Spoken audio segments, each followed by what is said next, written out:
Kita bersyukur hari ini kita bisa beribadah kepada Tuhan, dan ibadah merupakan bagian yang sangat indah dan istimewa bagi kita boleh menghampiri Tuhan. Nah, saudara, izinkan saya menyampaikan salam dari Majelis Jemaat GKI Mangga Besar dan juga seluruh jemaat bagi saudara-saudara sekalian di GKI Balikpapan, dengan doa kami bahwa saudara-saudara dalam kondisi yang baik dan senantiasa giat di dalam pekerjaan Tuhan. Nah, saudara, hari ini saya berterima kasih kepada Tuhan boleh men-sharingkan firman Tuhan bagi saudara-saudara di dalam rangka pertukaran mimbar gembala, saudara ya. Sehingga hari ini saya boleh ada kesempatan memberitakan firman Tuhan bagi saudara-saudara. Nah, saudara, sebelum kita belajar firman Tuhan, kita berdoa terlebih dahulu. Bapa kami di surga, kami berterima kasih karena hari ini kami boleh ada kesempatan beribadah kepada Tuhan, menghampiri Engkau dan duduk di bawah kaki salib Tuhan. Kami bersyukur karena melaluinya kami sungguh-sungguh mengalami hadirat Tuhan dan kami diberkati oleh Engkau dan dikuatkan di dalam segala pergumulan yang kami hadapi. Kami juga berterima kasih Tuhan yang hadir di tengah-tengah kami, Tuhan juga yang berbicara kepada kami. Ketika kami merenungkan firman Tuhan, biarlah Tuhan sendiri yang berbicara, mencerahkan mata rohani kami untuk kami mengerti firman-Mu dan boleh menghidupi firman-Mu. Karena firman-Mu adalah firman yang hidup, benih yang hidup, yang tertanam dalam hidup kami, untuk boleh berbuah di dalam kehidupan kami sehari-hari. Terima kasih Tuhan, kami serahkan pemberitaan firman Tuhan ke dalam tangan Tuhan. Dalam nama Tuhan Yesus kami berdoa. Amin. Saudara, mari kita membuka Alkitab kita yang terambil dari Injil Lukas, pasal yang ke-9. Injil Lukas pasal 9, kita membaca ayat 28 sampai dengan ayat 36. Lukas pasal yang ke-9 ayat 28 sampai 36. Kira-kira 8 hari sesudah segala pengajaran itu, Yesus membawa Petrus, Yohanes dan Yakobus lalu naik ke atas gunung untuk berdoa. Ketika ia sedang berdoa, rupa wajahnya berubah dan pakaiannya menjadi putih berkilau-kilauan. Dan tampaklah 2 orang berbicara dengan dia, yaitu Musa dan Elia. Keduanya menampakkan diri dalam kemuliaan dan berbicara tentang tujuan kepergiannya yang akan digenapinya di Yerusalem. Sementara itu Petrus dan teman-temannya telah tertidur, dan ketika mereka terbangun, mereka melihat Yesus dalam kemuliaannya dan kedua orang yang berdiri di dekatnya itu. Dan ketika kedua orang itu hendak meninggalkan Yesus, Petrus berkata kepadanya, "Guru, betapa bahagianya kami berada di tempat ini. Baiklah kami mendirikan sekarang 3 kemah. 1 untuk engkau, 1 untuk Musa, dan 1 untuk Elia." Tetapi Petrus tidak tahu apa yang dikatakannya itu. Sementara ia berkata demikian, datanglah awan menaungi mereka. Dan ketika mereka masuk ke dalam awan itu, takutlah mereka. Maka terdengarlah suara dari dalam awan itu yang berkata, "Inilah anakku yang kupilih, dengarkanlah dia." Ketika suara itu terdengar, nampaklah Yesus tinggal seorang diri, dan murid-murid itu merahasiakannya. Dan pada masa itu mereka tidak menceritakan kepada siapapun apa yang telah mereka lihat. Saudara-saudara yang dikasihi oleh Tuhan, hari ini kita mau belajar dengan satu topik, yaitu siapakah Yesus. Saudara, dari firman Tuhan yang kita baca, bagian firman Tuhan ini adalah menceritakan bagaimana Tuhan Yesus dimuliakan di atas gunung. Nah, saudara, kisah ini dicatat di dalam Injil yang lain juga, yaitu di Injil Matius dan juga di Injil Markus, selain di Injil Lukas ini, saudara-saudara.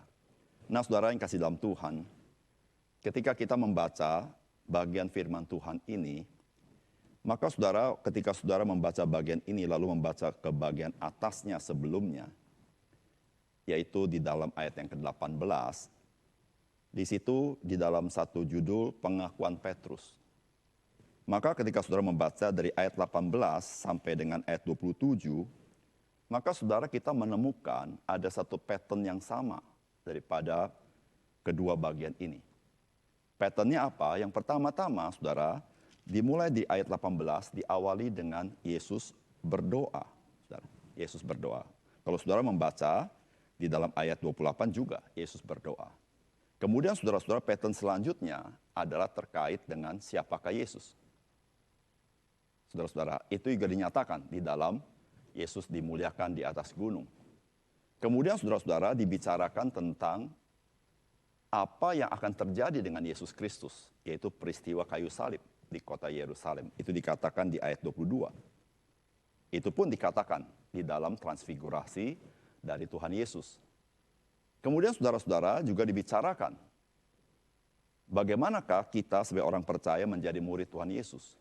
Nah saudara, itu pun dibicarakan ketika Tuhan Yesus mengalami transfigurasi ini, saudara-saudara.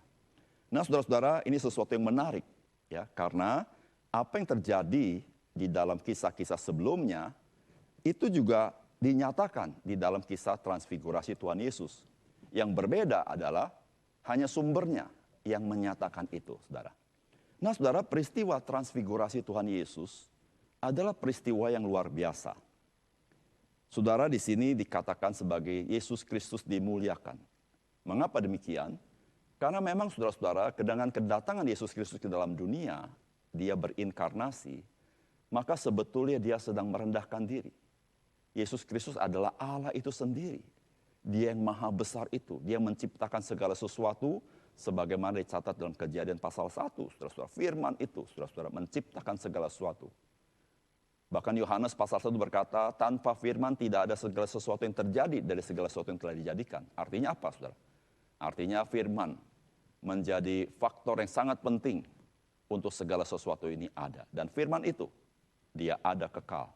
Namun ketika firman itu datang ke dalam dunia, menjadi manusia, maka saudara-saudara kita melihat bahwa bagaimana firman yang luar biasa besar menjadi manusia yang sebagaimana kita adanya. Dia dilahirkan sebagai bayi, dan dia bertumbuh sebagai manusia. Dia bisa lapar, dia bisa haus, dia bisa capek, dia bisa tertidur, dan lain sebagainya, saudara-saudara yang kasih dalam Tuhan. Nah, saudara yang kasih dalam Tuhan, di dalam Injil Sinoptik, yaitu Matius, Markus, Lukas, maka dicatat kisah tentang Kristus yang dimuliakan di atas gunung. Saudara, kisah ini adalah kisah yang sesungguhnya terjadi, karena melalui kisah ini, Simon Petrus menjadi seorang yang sangat terkesan dengan peristiwa ini. Dari mana kita tahu, saudara? Karena saudara-saudara di dalam surat Petrus, kita melihat saudara, surat Petrus yang kedua, di dalam surat Petrus yang kedua, pasal yang pertama, 2 Petrus, pasal yang pertama, di ayat 14 sampai 21, saudara-saudara, ini adalah bagaimana Simon Petrus men-sharingkan apa yang terjadi pada waktu itu, saudara, yaitu ketika Yesus transfigurasi. Saya bacakan ayat 14. Sebab aku tahu bahwa aku akan segera menanggalkan kemah tubuhku ini, sebagaimana yang telah diberitahukan kepadaku oleh Yesus Kristus Tuhan kita. Tetapi aku akan berusaha supaya juga sesudah kepergianku itu kamu selalu mengingat semuanya. Sebab kami tidak mengikuti dongeng-dongeng isapan jempol manusia ketika kami memberitahukan kepadamu kuasa dan kedatangan Tuhan Yesus Kristus sebagai Raja, tetapi kami adalah saksi mata dari kebesarannya. Kami menyaksikan bagaimana ia menerima kehormatan dan kemuliaan dari Allah Bapa ketika datang kepadanya suara dari yang maha mulia yang mengatakan, inilah anak yang kukasihi, kepadanya lah aku berkenan. Suara itu kami dengar datang dari sorga, ketika kami bersama-sama dengan dia di atas gunung yang kudus. Dengan demikian, kami makin diteguhkan oleh firman yang telah disampaikan oleh para nabi. Alangkah baiknya kalau kamu memperhatikannya, yaitu firman itu, sama seperti memperhatikan pelita yang bercahaya di tempat yang gelap sampai fajar menyingsing dan bintang timur terbit bersinar di dalam hatimu. Yang terutama harus kamu ketahui bahwa nubuat-nubuat dalam kitab suci tidak boleh ditafsirkan menurut kehendak sendiri. Sebab tidak pernah nubuat dihasilkan oleh kehendak manusia, tetapi oleh dorongan Roh Kudus orang-orang berbicara atas nama Allah. Saudara bayangkan, saudara-saudara, dengan begitu banyak ayat Rasul Petrus men-sharingkan apa yang dialami bersama-sama Tuhan Yesus di atas gunung. Ketika Yesus mengalami yang disebut transfigurasi atau mengalami dimuliakan, saudara-saudara. Nah, saudara yang kasih dalam Tuhan, dari apa yang Petrus sharingkan, apa yang dia alami, apa yang dia mau sampaikan kepada kita, yaitu Petrus mau menyampaikan apa kepada kita dari bagian ini. Saudara, yang pertama-tama yang mau sampaikan oleh Petrus adalah bahwa iman Kristen itu bukan isapan jempol belaka. Atau dengan bahasa lain, iman Kristen itu bukan sesuatu yang dikarang-karang oleh manusia. Atau bahasa lain, bisa-bisanya orang. Tidak.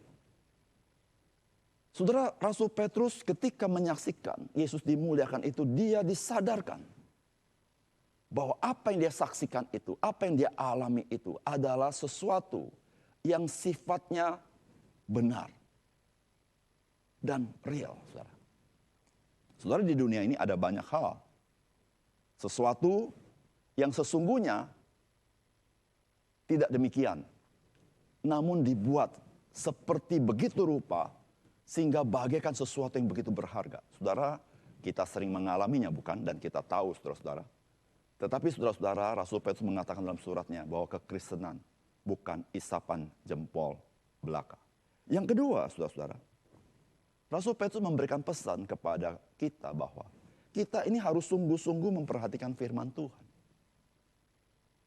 Saudara, dengan dia menyaksikan peristiwa transfigurasi Tuhan Yesus, maka saudara-saudara, Petrus disadarkan bahwa apa yang dikatakan oleh perjanjian lama itu real di mata dia. Itu nyata dalam mata dia. Sehingga saudara-saudara, ketika dia menyaksikan itu, maka dia mengatakan kepada kita bahwa kita harus sungguh-sungguh memperhatikan firman Tuhan. Firman Tuhan itu bagaikan pelita yang menyala. Sampai dia bercahaya terang, sampai dia menerangi hidup kita. Artinya apa? Saudara, dia progresif. Menolong kita mengenal Tuhan. Menolong kita mengenal Kristus. Saudara-saudara, itulah pekerjaan firman Tuhan. Dan kita sebagai orang Kristen, saudara-saudara, kita bersyukur kita punya Alkitab. Nah, saudara, dengan kita membaca Alkitab, kita memperhatikan Alkitab, saudara bisa melihat bagaimana Tuhan, dia adalah Tuhan yang berjanji. Tetapi Tuhan yang berjanji, Tuhan yang menggenapi janjinya secara detail, satu demi satu, dia genapi. Nah, saudara, di situ kita melihat cahaya terang Tuhan. Dan saudara, ketika kita tahu bagaimana Tuhan terlibat dan dia menggenapi janjinya, saudara, ini meneguhkan iman kita bukan? Di tengah-tengah dunia yang tidak pasti, saudara-saudara, di tengah-tengah dunia yang kita tidak bisa pegang ini, saudara. Tapi kita melihat kedaulatan Tuhan. Kita melihat bagaimana Tuhan setia kepada janjinya. Saudara, di situlah saudara-saudara, kita mengalami kekuatan daripada firman Tuhan. Maka berbahagialah orang yang merenungkan firman Tuhan siang dan malam. Karena ketika kita merenungkan firman Tuhan, kita semakin mengenal Tuhan. Semakin mengenal Tuhan, semakin hidup kita dikuatkan. Yang ketiga, saudara-saudara, Rasul Petrus menyampaikan bahwa firman Tuhan yang kita baca ini atau nubuat-nubuatan itu, saudara, tidak boleh ditafsir sembarangan oleh manusia. Karena itu firman Tuhan, Tuhan yang menyatakannya. Dan manusia tidak boleh sembarangan menafsirkannya, tetapi harus sesuai dengan maksud daripada firman Tuhan. Saudara yang kasih dalam Tuhan, yang Rasul Petrus bicara tentang nubuat ada banyak hal. Tapi satu garis merah yang sangat penting adalah nubuat mengenai Mesias yang datang ke dalam dunia dan yang akan datang ke dalam dunia. Saudara yang kasih dalam Tuhan, Petrus ketika Tuhan Yesus berinkarnasi, dia pun memiliki konsep yang salah mengenai Mesias. Dia memiliki pengharapan yang berbeda dari rencana Tuhan. Saudara, saya percaya ketika dia menulis surat ini, dia mengingat akan histori dirinya. Maka dia berkata, firman Tuhan tidak boleh ditafsir oleh manusia dengan sembarangan.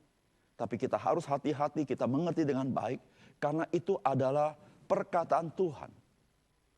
Saudara, di sini saudara-saudara, Simon Petrus ketika menyaksikan transfigurasi Tuhan Yesus, maka saudara, dia dicelikkan mata rohaninya. Betapa berharganya firman Allah. Kenapa? Karena firman Allah, dia satu kali harus digenapi di dalam kehidupan manusia. Nah, saudara yang kasih dalam Tuhan, dari transfigurasi Tuhan Yesus, saudara, kita menyaksikan ada dua tokoh yang muncul di sini. Yang pertama Musa, yang kedua Elia. Saudara, mungkin pertanyaan kita yang pasti ditanyakan, kenapa dua tokoh ini muncul? Saudara yang kasih dalam Tuhan, ada banyak tafsiran mengapa dua tokoh ini muncul. Yang pertama, saudara-saudara, Musa mewakili orang-orang yang telah mati dan mengalami dimuliakan oleh Tuhan. Itu Musa. Musa adalah tokoh yang mati, tetapi dia mengalami kemuliaan, yaitu dimuliakan oleh Tuhan. Itu Musa. Kalau Elia, dia adalah tokoh yang tidak mati, tetapi dia mengalami dimuliakan oleh Tuhan. Nah, saudara, apa arti dua hal ini? Saudara, pada akhir zaman, saudara, ketika Tuhan Yesus datang kembali, dua tipe ini terjadi. Yaitu yang pertama, orang-orang yang mati di dalam Tuhan, maka dia akan dibangkitkan dan mengalami kemuliaan Tuhan. Tetapi orang-orang yang masih hidup, dia tidak mengalami kematian. Dia bagaikan Elia. Dia langsung dalam sekejap mata diubahkan dan menerima tubuh kemuliaan itu. Saudara, ini gambarannya. Musa mewakili orang-orang yang sudah mati dan kemudian dimuliakan oleh Tuhan. Elia mewakili orang-orang yang masih hidup yang dimuliakan oleh Tuhan. Tapi yang kedua, saudara-saudara, mengapa Musa dan Elia? Saudara, Musa menjadi representatif dari Taurat Tuhan. Dan Elia menjadi representatif dari kitab para nabi. Sehingga saudara, ketika dua tokoh ini muncul, ini mewakili perjanjian lama, yaitu firman Allah dari perjanjian lama. Saudara-saudara yang kasih dalam Tuhan, dari bagian firman Tuhan ini, saudara-saudara, sebetulnya apa yang kita bisa tangkap, yang kita bisa dapatkan pesan firman Tuhan bagi kita? Saudara, yang pertama-tama, saudara, identitas Yesus Kristus atau siapakah Yesus Kristus, itulah yang membangun iman para rasul. Bukan iman para rasul yang membangun identitas Yesus Kristus. Saya ulang, saudara-saudara. Saudara, siapakah Yesus? Itulah yang membangun iman daripada para rasul. Bukan iman para rasul yang membangun siapakah Yesus Kristus. Saudara yang kasih dalam Tuhan, dari zaman ke zaman, ada banyak perdebatan, ada banyak pergumulan terkait dengan siapakah Yesus. Maka saudara-saudara, pergumulan ini bukan saja dialami oleh orang-orang yang kita sebut quote-unquote awam, tetapi juga dialami oleh yang disebut dengan scholar, orang-orang ahli, saudara-saudara. Bagaimana mereka memikirkan dan merenungkannya. Sehingga saudara-saudara, di dalam pergumulan itu, maka timbullah pemikiran bahwa sesungguhnya Yesus yang real dan Yesus yang di dalam iman, itu Yesus yang berbeda.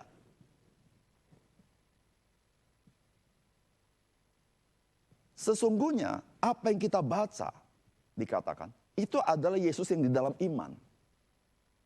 Itu yang diimani. Tetapi belum tentu realnya seperti itu. Itu maksudnya, saudara-saudara. Sehingga saudara-saudara, iman Kristen itu, menurut anggapan ahli seperti ini, iman Kristen itu adalah yang memberikan pemahaman siapakah Yesus. Itu dipahami seperti itu.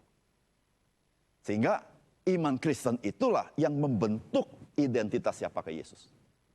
Saudara yang kasih dalam Tuhan, sesungguhnya hal-hal seperti ini di dalam kepercayaan-kepercayaan sering terjadi, bukan? Kita tidak perlu sebut secara detail. Tapi kalau saudara menelaah kepercayaan-kepercayaan yang ada, bisa terjadi yang disebut dengan satu perkembangan sebuah kepercayaan. Sehingga identitas daripada tokoh yang dipercaya itu menjadi berubah. Sehingga apa yang dinarasikan hari ini tidak sama dengan tokoh yang real itu. Berbeda jauh.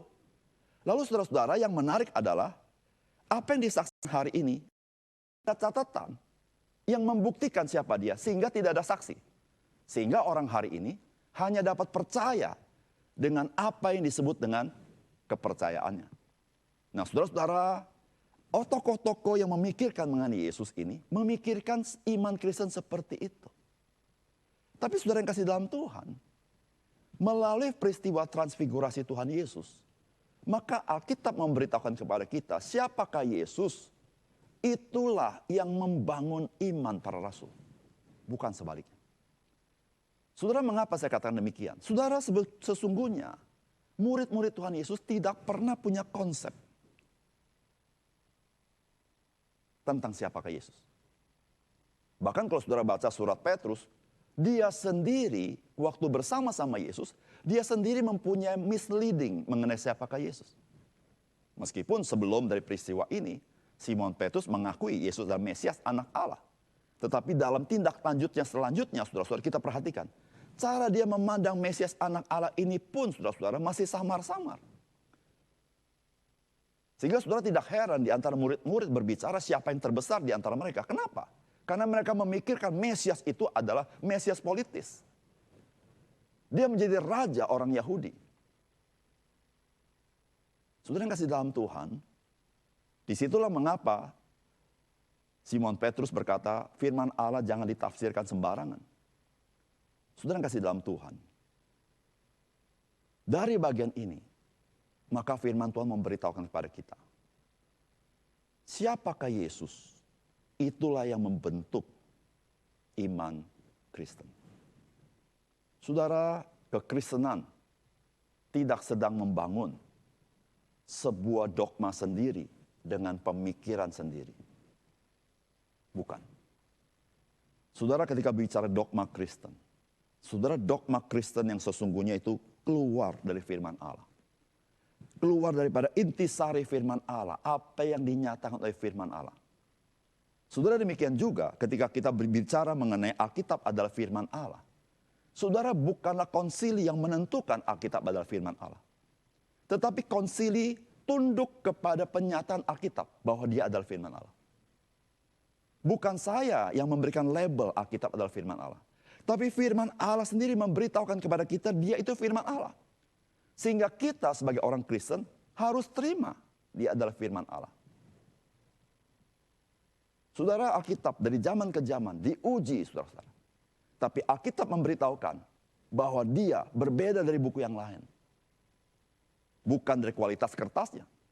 Tetapi saudara-saudara, yang berbeda adalah saudara-saudara, ini sesungguhnya saudara-saudara adalah firman Allah. Kenapa? Karena ini melampaui kemampuan manusia untuk menuliskannya dan menggenapinya. Saudara bisa membayangkan bagaimana waktu Yesaya menuliskan mengenai kelahiran seorang bayi dari seorang gadis yang tidak punya suami. Jikalau saudara yang menulis, kira-kira saudara tulis seperti apa pada waktu itu? Saya percaya kita merasa ini sesuatu yang tidak mungkin. Seorang wanita tanpa pria bisa punya anak. Betul gak saudara? Maka saudara, kita bisa tergoda untuk merubah catatan itu, bukan? Kalau saudara membaca kitab Perjanjian Lama, ada banyak perkataan-perkataan Tuhan yang sangat sulit untuk dipahami. Tetapi dengan berjalannya waktu, orang mulai mengerti bahwa apa yang Tuhan katakan, dia sanggup menepatinya. Nah, saudara yang kasih dalam Tuhan, ketika kita mengerti Alkitab adalah firman Allah, itu bukan saya punya iman yang menentukan Alkitab itu. Tidak. Tapi Alkitab inilah yang menentukan iman saya. Ketika kita mengerti Allah Tritunggal, saudara, bukan kita berpikir tentang Allah Tritunggal punya konsep, kita tempelkan kepada Alkitab. Tidak. Tetapi justru saudara, kita mengerti tentang Allah Tritunggal karena Alkitab memberitahukannya. Saudara, bagaimana kita bisa memahami Allah Tritunggal? Saudara, konsep pada umumnya adalah politeisme, bukan? Saudara, seringkali banyak orang menyalah mengertikan kekristenan seperti politeisme. Kenapa? Saudara, lumrah. Karena ide mengenai Allah Tritunggal suatu ide yang asing. Yang tidak dapat dimengerti. Saudara, kita bisa menjelaskan, tapi kita sulit memahaminya. Karena tidak ada padanannya, saudara-saudara. Saudara, tidak ada padanan sama sekali tentang Allah Tritunggal ini. Saudara, dari mana? Manusia tidak mungkin memikirkan semua itu. Tapi saudara-saudara, karena Alkitab, baik perjanjian lama maupun perjanjian baru, dia menyatakannya. Saudara, Alkitablah yang menentukan iman kita. Bukan iman kita yang menentukan Alkitab. Saudara, demikian juga dengan siapakah Yesus. Saudara, siapakah Yesus bukan ditentukan bagaimana saya beriman tentang dia. Dia menjadi apa. Tapi karena dia siapa yang menentukan iman kita. Saudara yang kasih dalam Tuhan, manusia memang manusia yang luar biasa. Manusia, dia bukan saja bisa percaya adanya Tuhan. Tapi manusia sendiri bisa menciptakan Tuhan bagi dirinya sendiri. Sesuai kesukaannya. Saudara yang kasih dalam Tuhan, tetapi saudara, kekristenan bukan itu. Saudara, Yesus Kristus, dia adalah Mesias. Dan dia adalah anak Allah. Nah saudara-saudara, inilah identitas Yesus Kristus yang dinyatakan di dalam kitab suci. Saudara, dari mana kita tahu dia adalah Mesias? Alkitab memberitahukan bahwa Musa dan Elia yang mewakili perjanjian lama, kitab Taurat dan kitab Nabi. Dikatakan Alkitab berkata berbicara tentang tujuan kepergiannya yang akan digenapinya di Yerusalem. Saudara-saudara, ini berbicara tentang kayu salib. Sehingga mau dikatakan bahwa perjanjian lama sudah menunjuk kepada misi Mesias yang akan dilaksanakan. Dan saudara dikonfirmasi dengan penampakan dari Musa dan Elia. Saudara yang kasih dalam Tuhan, Yesus Kristus dia adalah Mesias itu sendiri yang disaksikan dalam perjanjian lama. Bukan saja dia adalah Mesias, dia juga adalah anak Allah. Saudara, Alkitab berkata ada suara yang terdengar dari sorga. Itu yang Petrus katakan. Suara itu berasal dari sorga, dia katakan. Kami mendengar itu. Saudara, Petrus tidak mengarang-ngarang. Tidak. Dia menceritakan suatu peristiwa yang ada konteksnya.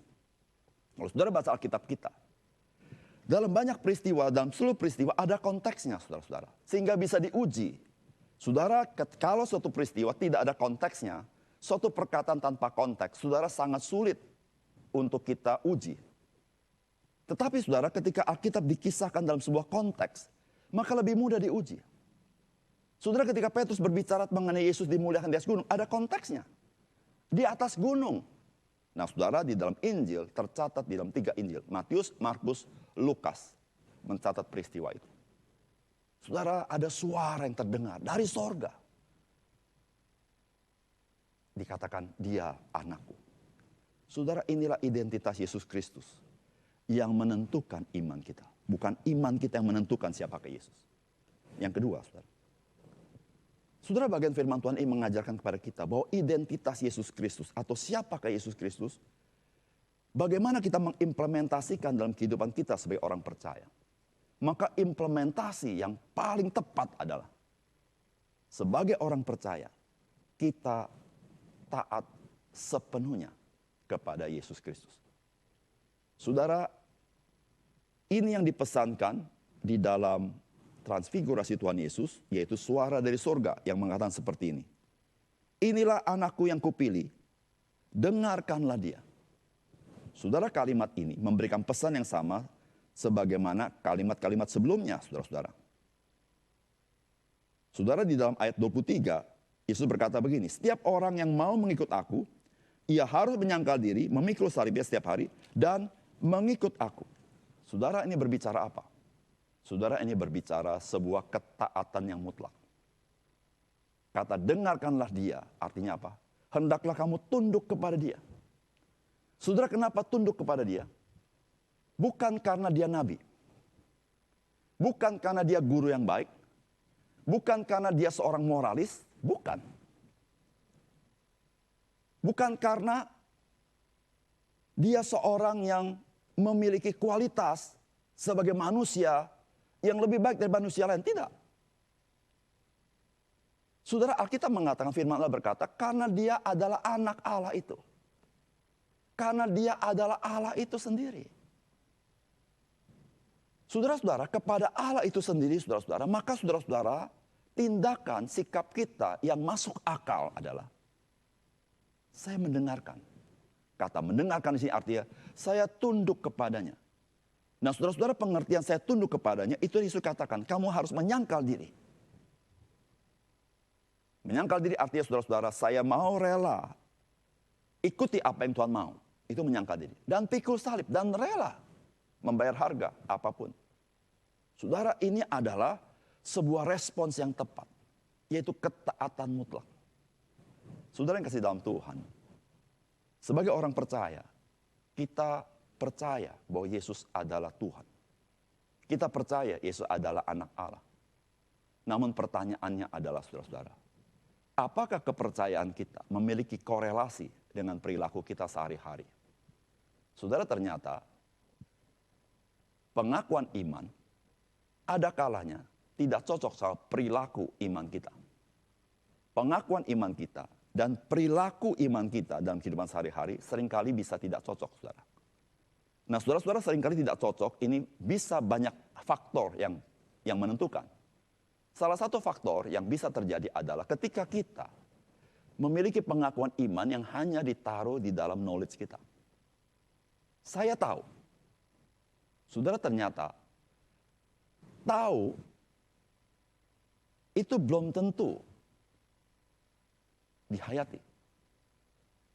Saya tahu, apa yang saya tahu belum tentu mempengaruhi hidup saya.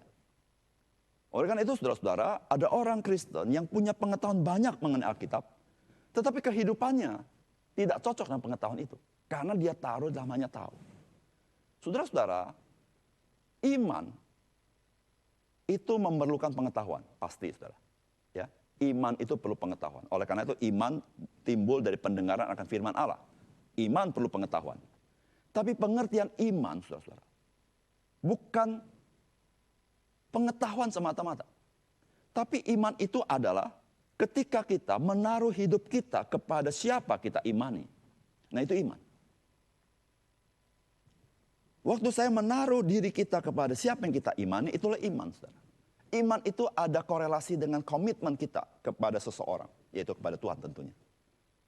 Saudara, jikalau engkau hanya punya pengetahuan pengakuan iman, tapi engkau tidak mempunyai iman dalam arti pengertian sesungguhnya, engkau menaruh diri hidupmu ke dalam siapa engkau beriman, maka imanmu iman yang mati, bukan iman yang hidup.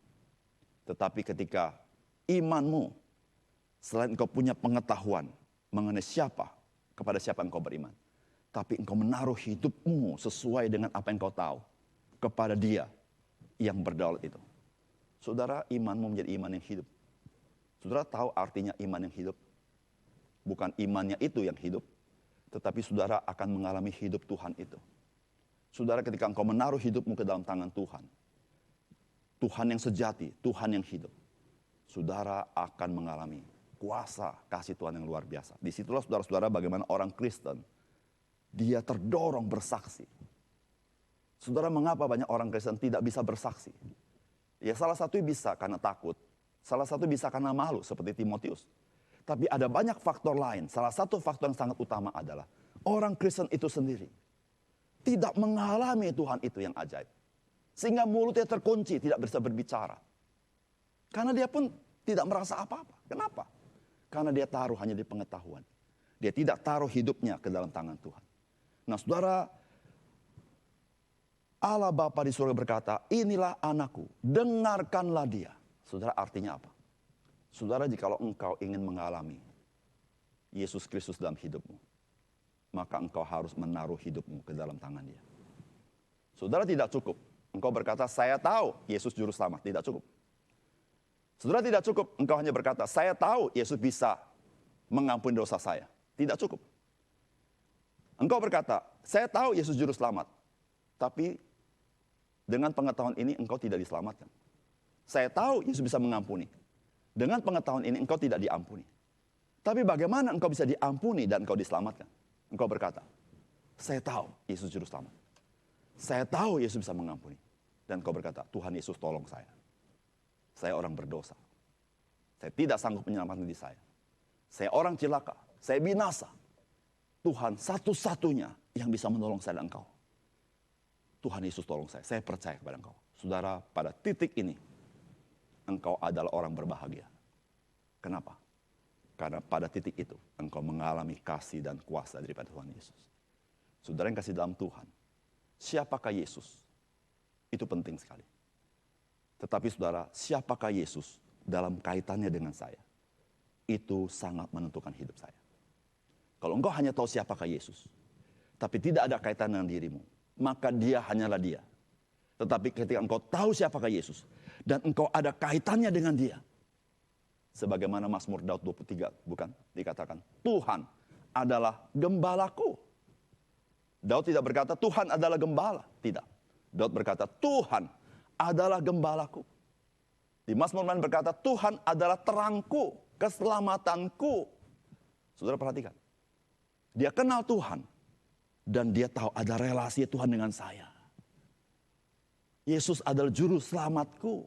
Yesus adalah Tuhanku. Dia adalah gunung batuku. Dia adalah gembalaku. Saudara-saudara, terjadi perubahan yang radikal ketika saudara mengalami semuanya ini. Yang ketiga, saudara-saudara. Saudara, pesan firman Tuhan hari ini berkata apa? Saudara, visi tentang kayu salib. Visi tentang penebusan. Bukanlah sesuatu yang sifatnya insidentil. Tetapi sudah sejak perjanjian lama menatap kepada visi salib Yesus Kristus. Karena itu adalah di dalam rencana keselamatan Allah.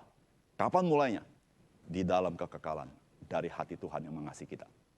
Saudara, itulah yang dikatakan di dalam firman Tuhan, dikatakan di ayat yang ke-31. Keduanya menampakkan diri dalam kemuliaan dan berbicara tentang tujuan kepergiannya yang akan digenapinya di Yerusalem. Saudara, kata kepergiannya itu kata yang dipakai Exodus. Kata Exodus ini, saudara-saudara, adalah judul dari buku kedua kitab Musa, yaitu Keluaran.